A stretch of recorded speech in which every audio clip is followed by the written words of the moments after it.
plus a few more close calls from both teams. But that all was about to change. A pass from Osceola's number 9, Alex Metalucci, to number 2, Kobe Hirschfeld, caused Seminoles goalie Shane Deaver to make a big mistake, and Hirschfeld tapped the ball into the net. And then number 9, P.J. Slaughter, took the opportunity to change the game. Basically, it came into the box and the goalie got it, and when he went down, it bobbled out, and I just had to follow it up and put it in, and we got the win from it. So in the first half, number 22, Joey Reichert, got the momentum going with goal number 1. It went out to the left. Griffin had the ball. He played it across the box, took the slightest deflection, went just across the box. Another defender was running onto it, but I beat him to it, and I just slotted it into the left stick.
County at home, the Jackets and Cade Crib, one of the best stories in Georgia this year. But Jones County, their opponent, great too. Their quarterback, Hunter Koslow, shows off a rifle here. This one's a 40-yard strike for Jontavius Robinson. He's taken down in the red zone, and Wayne looking sluggish to start. Later in the first, they do it again. Koslow to the air again. This one from 16 yards out, and it puts him up a touchdown. But look at this. Their PAT gets blocked. The Wayne County Special Teams unit on their game, so the Jackets get some momentum, and they'd answer back in the second quarter. Shamar Taylor rolls and looks downfield, and he'll find his man. Khalid Hadley takes it in and puts Wayne up 7-6 at halftime. But the second half was all Jones. An upset tonight in Jessup. Wayne falls 26-21, but they'd win the award for best program turnaround of 2017. Also out of that.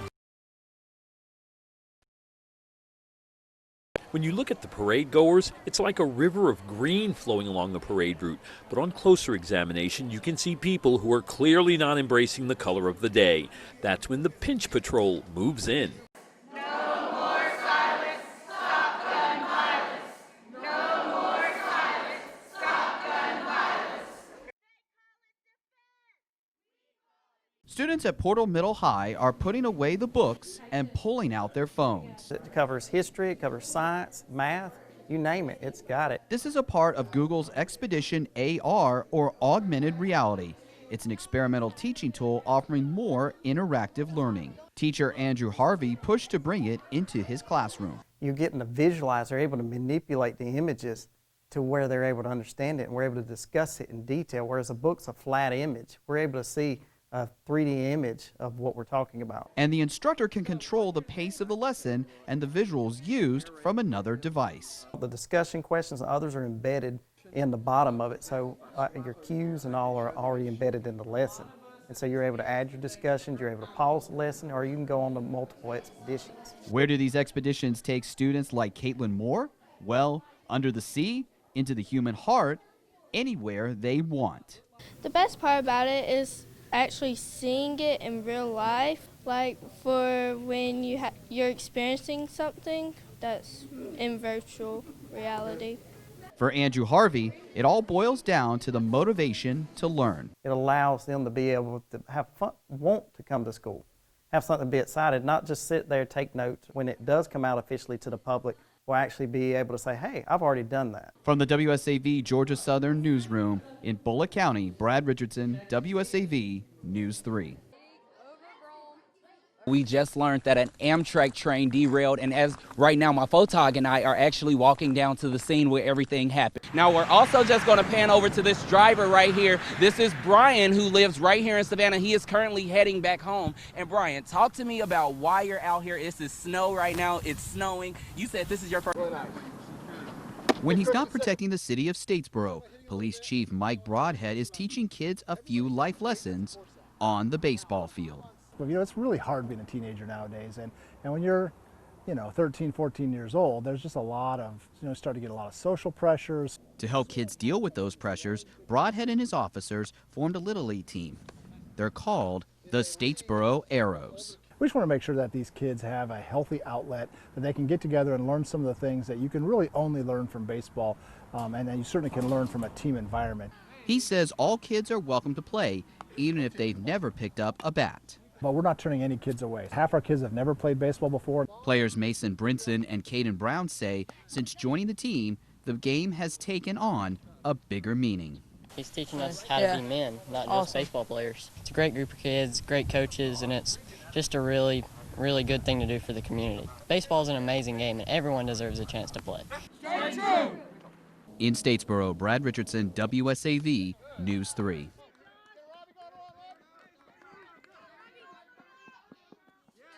A man, a son, a ranger who lived in our community to defend the freedoms that you and I enjoy. That's how many vets remember Staff Sergeant Anthony Davis of Savannah. But his mother Ellen remembers him as Cookie. Just an outright great American boy. Sports, guns, video games, girls. Sergeant Davis was killed in Iraq in 2009 after 6 tours as an Army Ranger.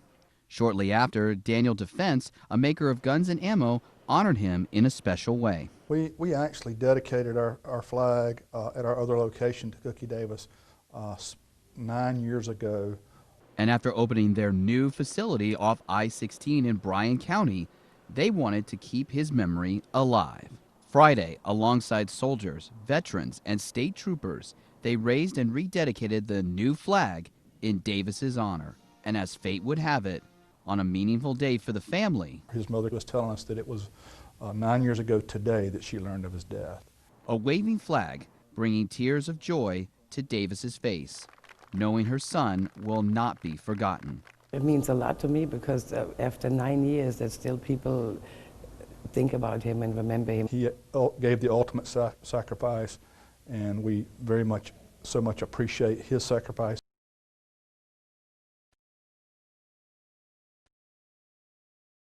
I say ho ho, hey hey, MLK paved the way. The annual Martin Luther King Parade is a day of celebration, peace, and unity. It's wonderful to celebrate what Martin Luther King paved the way for us to do. It's to unify and be here together to celebrate the rights of all. It's that spirit of unity that brought 400 students from Georgia Southern Statesboro, Hinesville, and Armstrong State campuses together to march in the parade. Statesboro Student Government President Dylan John says he's glad to walk side by side with his fellow Eagles. I think it is very special, especially with consolidation, this being one of our first events together as student bodies, to come out and meet up with our fellow brothers and sisters here in Savannah.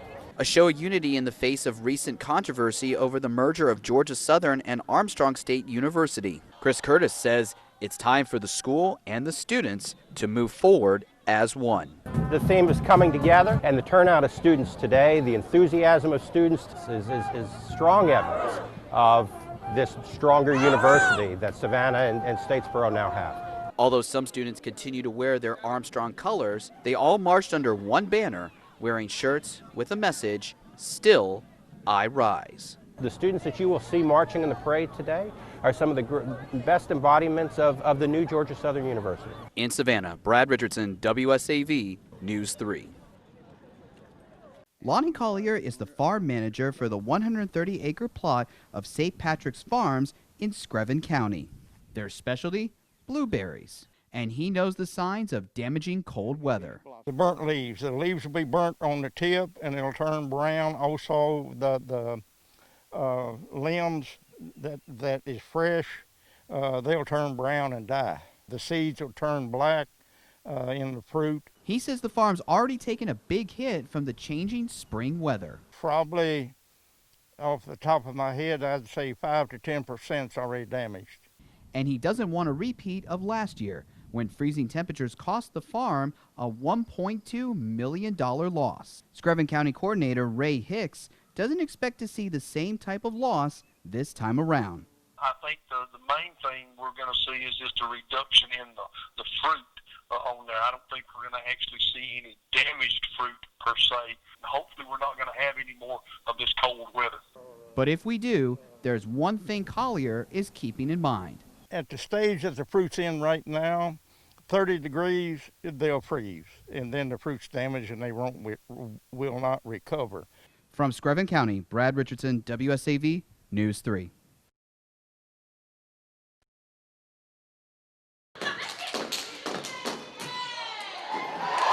Step Africa, a step dancing group, is bringing the sounds of African culture to the Eagle Nation stage.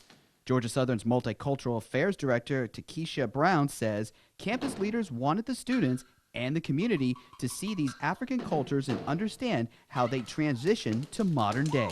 As a department, we were just kind of brainstorming about some different things that we wanted to do this year. So having an entertaining yet educational way to learn and explore the culture through dancing and storytelling, we felt would be really cool for our community and our students to take part in.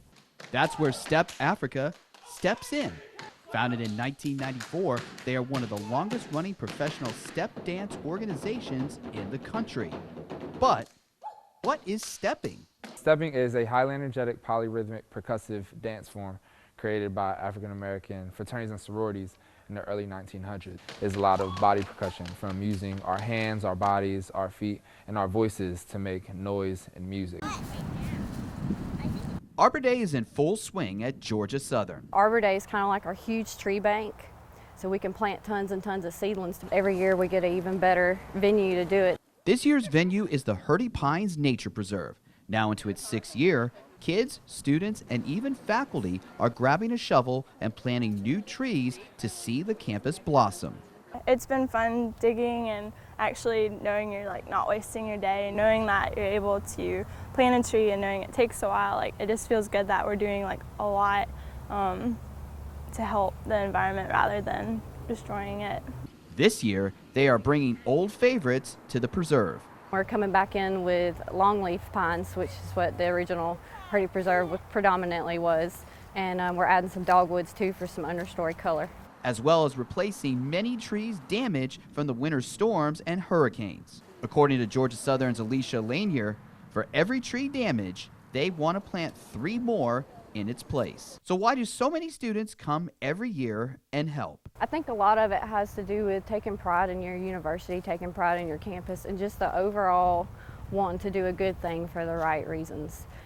It's kind of like an instant gratification, every time they see these trees, they'll be proud and they'll know that they made an impact. From the Georgia Southern Statesboro Newsroom, Brad Richardson, WSAV News 3.